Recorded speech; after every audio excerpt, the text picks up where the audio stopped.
swimming in the water. A bigger fish swam by and asked the small fish, "Hey, how's the water today?" The small fish goes, "Huh? What water?" My dear distributors in the room today, if you do not know yet what that water is, let me tell you what it is. As a distributor, you own your own business without putting capital. You don't need to worry about a boss because you are your own boss and you boss other people. You don't have to worry about turning off the lights on your way out because guess what? Someone else is paying for that. You don't need to worry about packing a lunch because there's a strong likelihood that when you open your dealer's refrigerator, there's food sitting there. You don't need to worry about traffic because you come and go as you please. Can you imagine how lucky you are? Yes. As a distributor, you do not fear the loss of your job for factors not within your control. You do not fear humiliation and embarrassment of being ushered into your boss's office to be told that you are being let go despite the many, many years of loyal service you have rendered in the company. Rather, as a distributor, you are assured that when you look around the big fishes in this room, when you see how far Saladmaster has gone, if you realize the bed of integrity upon which this company rests upon, you are assured that this water, this opportunity is as vast, as deep, as limitless for anyone that sees it as it is. The problem is, there are consultants who are not inspired, who are not encouraged, or are intimidated to become distributors. There are part-time distributors who are still latching on to their 8 to 5 work as a way of exit strategy just in case their Saladmaster venture does not work. There are full-time distributors that are so wired into their 8 to 5 hour work because they don't know that this business can bring them so much more. And of course, there's all of us dealers who are just all of the above. How apt that Jack Ma said, if you put money and banana in front of a monkey, the monkey will choose the banana because it does not know that money will bring them more bananas. In reality, if you offer job and business to people, they will take job because they know that job can give them a wage. What they don't know is that business can bring them fortune. Yeah! Woo! That's quite a preface, and I haven't begun with my topic yet. My topic is how does a distributor make $100,000 in a year? Maybe the topic does not excite me, because what excites me really is spending the money. Because isn't it true with us ladies that we celebrate our victory or cure our illnesses and problems by shopping? That's what retail therapy. So let's go ahead and spend that money first. So 100,000 can pay for your monthly mortgage, which according to the census is 1,055 per month. The Canadians here, just do your own math. It could pay for your car monthly payments of 555 per month, groceries of 500, utilities and other expenses of $1,000. If you sum this all up, there's a very good likelihood that you can afford to take your family on a nice vacation. You can save 10 to 20,000 per year, and you can indulge your Louboutins or Gucci here. Isn't that nice? Yes! It is nice. If you break this all down, 40-hour work week, this will give you about $52 per hour. And it's weight-free. I'm not being materialistic, of course not. But I really am being materialistic. Because as Wayfried said, 100,000 is where the good life begins. So now we've spent it. We gotta earn it. There may be some complex ways of earning that. And you can discuss that with your brilliant leaders. I just don't feel so brilliant right now. But let me leave with you just 3 tips. And they might just work. They might just work. Number 1, wake up early every day. I need that. Wake up early every day. I need that literally and figuratively. You have to lead a life practicing time management and prioritizing skills.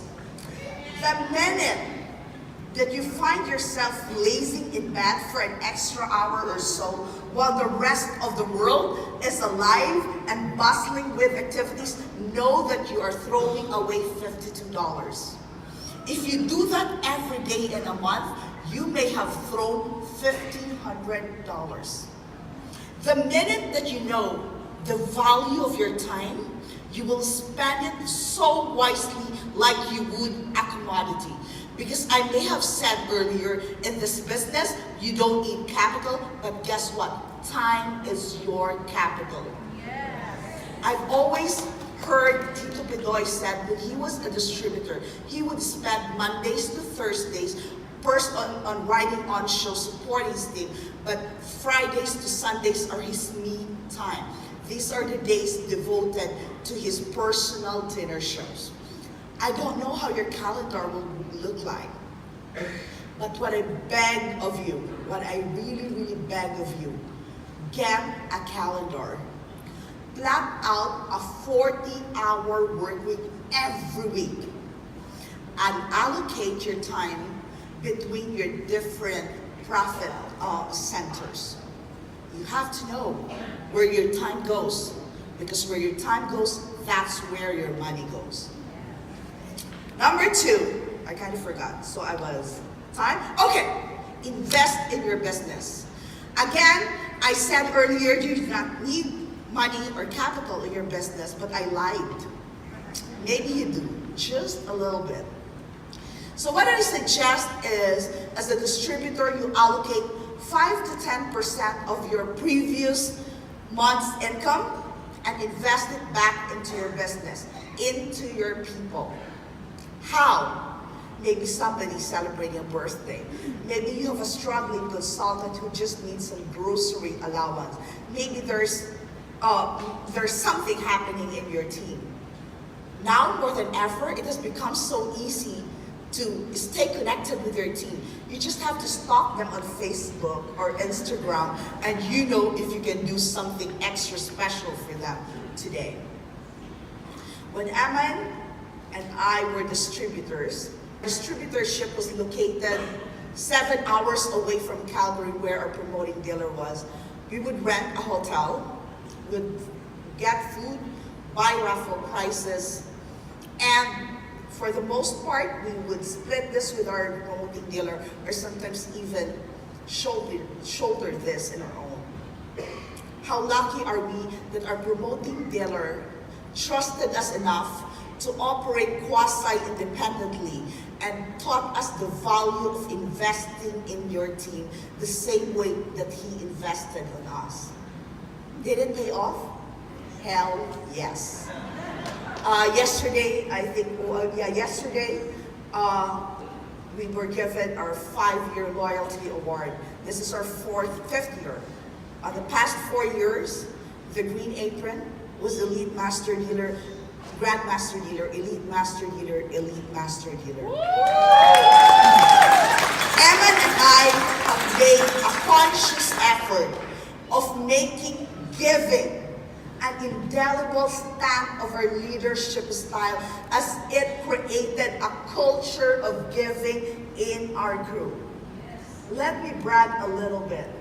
The Green Apron They have the most generous, the kindest, the most passionate people that you can find in this business. 2 weeks ago, we were in the coldest city in the world. -40, pushing to -50. When you go out, your eyes literally freeze. But that week, we cooked still 50 dinner shows. And behind each 50 dinner show, you will see either an African woman or a Filipino woman in knee-deep snow, slugging a luggage just to cook that one dinner show.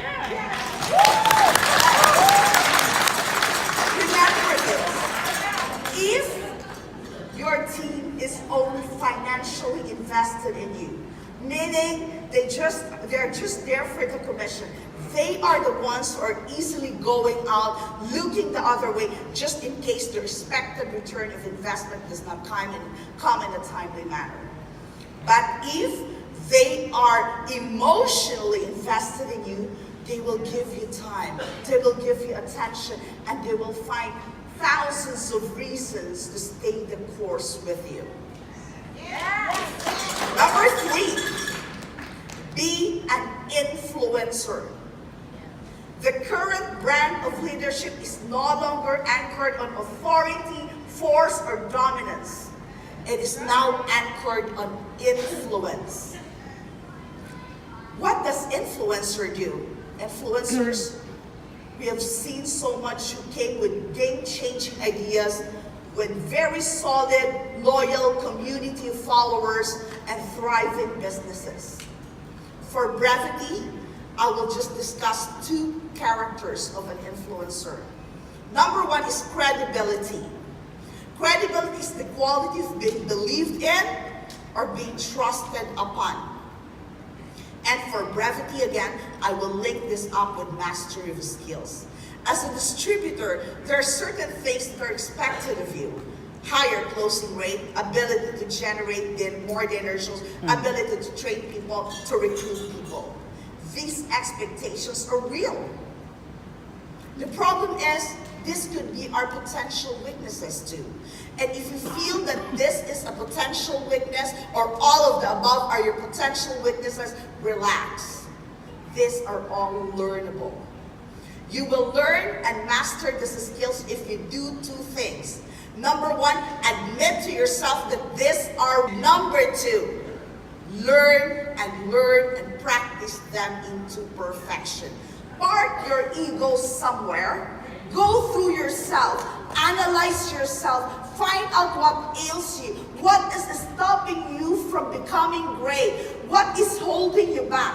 Reach out for help and learn and practice into perfection, and do not stop until you have mastered these skills. The thing about it is, nobody cares what your title is. Until you have shown them what you can do, and you cannot give what you don't have. Number 2 is creativity. Creativity. When Emin and I were starting our dealership, we will have about 5 to 10 people at our open houses every single week. And it's hard to have fun and vigor and noise if you see the same 5 to 10 people every single time. So Emin and I were having a conversation. I go, you know what, Tweety, maybe you should give more gifts to incentivize people to come to our open house. And he goes, yeah, you're right, but that requires additional money. And I was daydreaming. I was daydreaming of that day, of the time where we will have at least a couple of dozens in our dinner show. And what we ended up doing was to make the MP5, which is our first call special, not as part of the package that will be delivered to the customers, but rather for them to pick up at our open houses after they have attended our SOS session. And believe me, ladies and gentlemen, in 4 weeks when we made that change, we have hundreds of people attending our open houses that we have to do our open houses in a public park because our office could not contain them anymore. 6 months into our dealership, we moved from a 1,500 square feet location to a 5,000 square feet facility because because we got evicted, right? Because that office was not designed for the size of people that we get at our open house. What's the moral of the story? We were not genius, we were not brilliant. You don't need to be genius, you don't need to be brilliant, you don't even need creativity to be creative. You don't need money even. All you need to do is really think hard and imagine where you want things to be. And just tweak and rewire and change little things that's already existing in your dealership to achieve a specific purpose. Ending this, I may have lied again. The $100,000 a year may not be true. It may be more, it may be less. I just parked it there to give you an estimate of what this business can do for you and your family. But understand this, whether it's 10,000, 100,000, or 1 million, we are being called upon for a much more sanctified purpose. That is to change a life as others may experience it.